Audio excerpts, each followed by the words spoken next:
Hello, good morning everyone.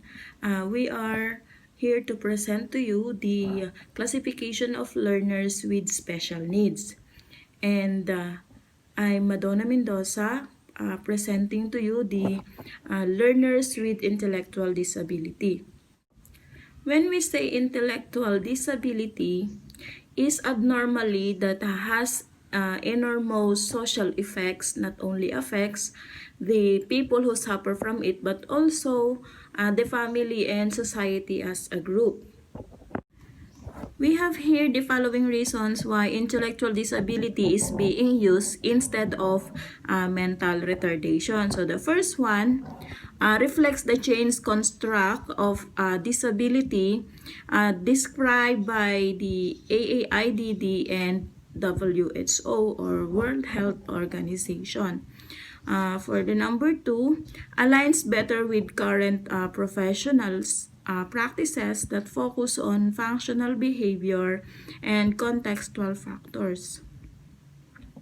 And another one, less offensive to persons with disability. And for the last one is more consistent with international terminologies. So now I will be present to you the intellectual disabilities which are cerebral palsy and trisomy 21. So what is cerebral palsy?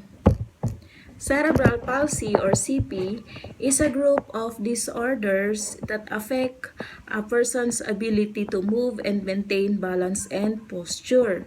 CP is the most common motor disability in childhood. Cerebral means having to do with the brain, and palsy means weakness or problems with using the muscles. There are four types of cerebral palsy: the spastic CP, dyskinetic CP, atasic CP, and the last one is the mixed CP or cerebral palsy. In spastic cerebral palsy is having increased muscle tone, means their muscles are stiff, and as a result their movement can be awkward. And there are also subtypes of spastic cerebral palsy. So in here, which described by parts of the body are affected. So the first one is spastic diplegia, which means the muscle stiffness is mainly in the legs, with the arms less affected. So the difficulty in here is also in walking. And the second one is the spastic hemiplegia. It is affected only one side of the person's body. Usually the arm is more affected than the legs. And the spastic quadriplegia, the most severe form of cerebral palsy. It affects all four limbs, the trunk, and the face. So usually cannot walk. And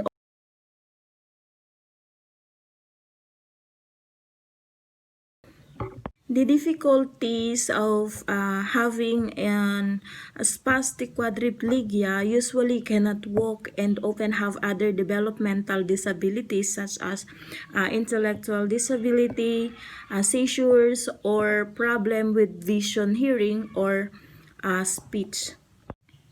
In this kinetic cerebral palsy, these common types of cerebral palsy after the spastic forms, it is marked by abnormal movement in the arms, hands, and legs, making it difficult to control body movement and coordination. Making it difficult to sit and walk, sometimes face and tongue are affected, having a hard time in sulking, swallowing, and also in talking. There are several types of movement disorders seen in dyskinetic cerebral palsy. So the first one is dystonia, where movements are twisting and repetitive. This can be present in one part of the body or the entire body, and the movements are unplanned and involuntary. So usually, It is stimulated by initiating a voluntary movement. And the second one is the athetosis, characterized by slow rhythmic movements with extreme fluctuations causing difficulty maintaining a posture. And the last one is chorea, which are abrupt, fidgety, unpredictable movements that make the child appear uncoordinated and clumsy. These movements disorders can exist together in different combinations, presenting issues with fine motor skills including grasping small objects as well as gross motor dysfunctions such as walking. So going back to the types of cerebral palsies, and the third one is the ataxic cerebral palsy. Children with ataxic cerebral palsy exhibit uncoordinated jerking movements. This is the least common type of cerebral palsy. So the movements are initiated by a voluntary effort which then become interrupted and uncontrolled, causing a lack of balance or coordination. There can be difficulties in walking and breathing due to instability, effects on speech and swallowing, as well as eye movements.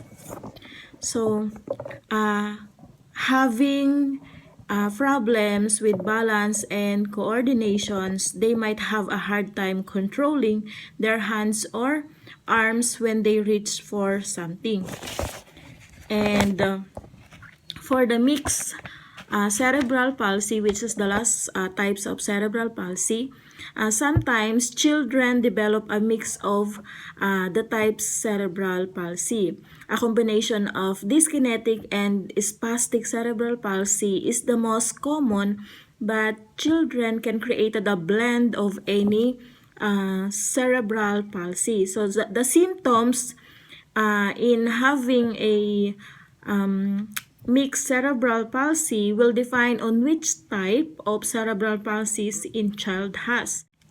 The most common symptoms and medical problems experienced by children with mixed cerebral palsy includes stiff muscles with involuntary movements, combination of spastic and floppy movements, seizures, cognitive issues, issues with speaking and swallowing, hearing problems, drooling and facial grimaces.